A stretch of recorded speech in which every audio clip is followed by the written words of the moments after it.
सोचिए म्यूजियम की किसी शेल्फ पर धूल खा रही एक चीज, एक भूली बिसरी सी चीज।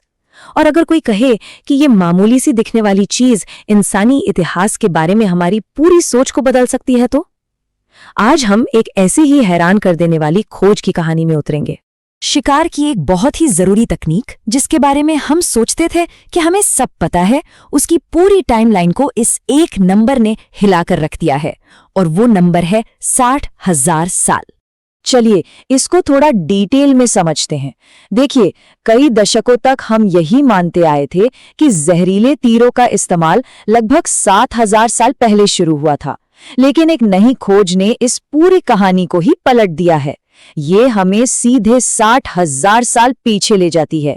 और ये कोई मामूली सा एडजस्टमेंट नहीं है, बल्कि ये हमारे इतिहास की समझ में एक जबरदस्त भूचाल लाने जैसा है। तो आखिर ये सब शुरू कहाँ से हुआ? ये पूरी कहानी शुरू हुई म्यूजियम में पड़े कुछ भुला दिए गए पत्थरों से। एक ऐसा केस जो 40 साल से ठंडा पड़ा था, आखिरकार अब खुल गया है। इस पूरी कहानी के हीरो हैं ये 10 मामूली से दिखने वाले पत्थर के टुकड़े। पहली नजर में तो ये किसी तीर की नोक जैसे ही लगते हैं, लेकिन इनके अंदर हजारों साल से एक बहुत बड़ा राज दफन था। और इनका सफर भी बड़ा कमाल का रहा है। सोचिए, 1985 में इन्हें साउथ अफ्रीका के ओमहलातुजाना रॉक शेल्टर में खोजा गया। उसके बाद लगभग 40 साल तक ये बस एक म्यूजियम में पड़े रहे, इंतजार करते हुए कि कोई इन पर गौर करे। और अब जाकर एक नई रिसर्च ने इनका असली और खतरनाक मकसद दुनिया के सामने रखा है। तो सवाल ये है कि आखिर रिसर्चर्स ने इन पत्थरों के अंदर छिपे राज का पर्दाफाश किया कैसे? कैसे मॉडर्न साइंस ने एक इतनी पुरानी पहेली को सुलझाया? चलिए देखते हैं। ये सब तब शुरू हुआ जब रिसर्चर्स की एक इंटरनेशनल टीम ने फैसला किया कि चलो इन म्यूजियम्स में धूल खा रहे टुकड़ों को एक बार फिर से देखा जाए। वो टुकड़े जिन्हें इतने सालों से किसी ने पूछा तक नहीं था। अब आते हैं कहानी के सबसे एक्साइटिंग हिस्से पर। साइंटिस्ट को आखिर मिला क्या? उन्हें मिले साफ सबूत एक प्राचीन शिकारी की रेसिपी के। जी हाँ, एक जानलेवा जहर के केमिकल निशान। तो ये जहर आता कहां से था? माना जा रहा है कि इसका सोर्स है बुफोन डिस्टिका नाम की एक स्थानीय झाड़ी। और यहाँ एक बहुत दिलचस्प बात है, वहाँ के लोकल ट्राइब्स आज भी शिकार के लिए इसी तरह के पौधों का इस्तेमाल करते हैं। मतलब ये ज्ञान हजारों सालों से एक पीढ़ी से दूसरी पीढ़ी तक चला आ रहा है। अच्छा, अब जरा पक्के सबूतों पर नजर डालिए। जिन 10 टुकड़ों को जांचा गया, उनमें से आधे से ज्यादा पर खास जहरीले केमिकल कंपाउंड्स के निशान मिले।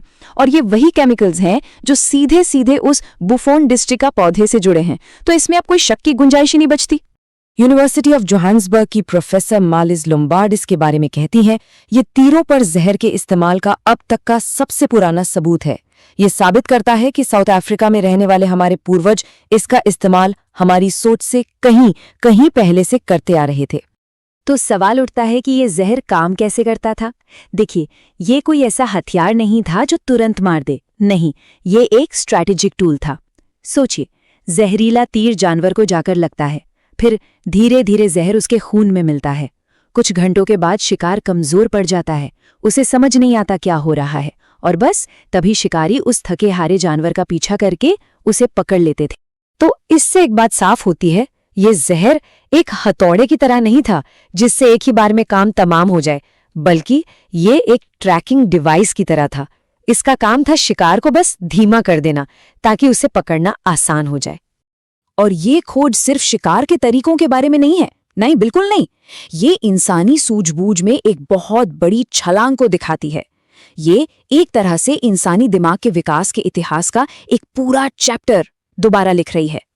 तो आखिर इस खोज से हमें शुरुआती इंसानों के बारे में पता क्या चलता है? पता चलता है उनके पौधों के अद्भुत ज्ञान के बारे में, उनकी केमिस्ट्री और जहर की समझ के बारे में, उनकी कॉम्प्लेक्स यानी दूर की सोचकर बनाई गई शिकार की स्ट्रैटेजीज के बारे में, और सबसे जरूरी उनकी उस काबिलियत के बारे में जिससे वो ऐसी चीजों की प्लानिंग कर सकते थे जिसका असर फौरन नहीं बल्कि देर से होता था। और इस बात को स्टॉकहोम यूनिवर्सिटी के प्रोफेसर स्वेन इसाक्सन ने बड़े अच्छे से समझाया है। उनके मुताबिक जहर को काम करने में घंटों लगते थे। इस बात को समझना ही शिकार के ज्ञान के विकास को दिखाता है। यानी बात सिर्फ हथियार बनाने की नहीं थी, बात थी नतीजे का इंतजार करने की और उसके लिए पहले से प्लान बना के चलने की। ये दिमागी काबिलियत की बात थी। तो एक आखिरी सवाल, अगर हमारे पूर्वजों ने 60,000 साल पहले इस चीज में महारत हासिल कर ली थी, तो सोचिए और ऐसे कितने प्राचीन हुनर होंगे जिन्हें हमने कम समझा है। ये खोज एक रिमाइंडर है कि इतिहास में अभी भी न जाने कितने राज दफन हैं, बस उनके खोजे जाने का इंतजार।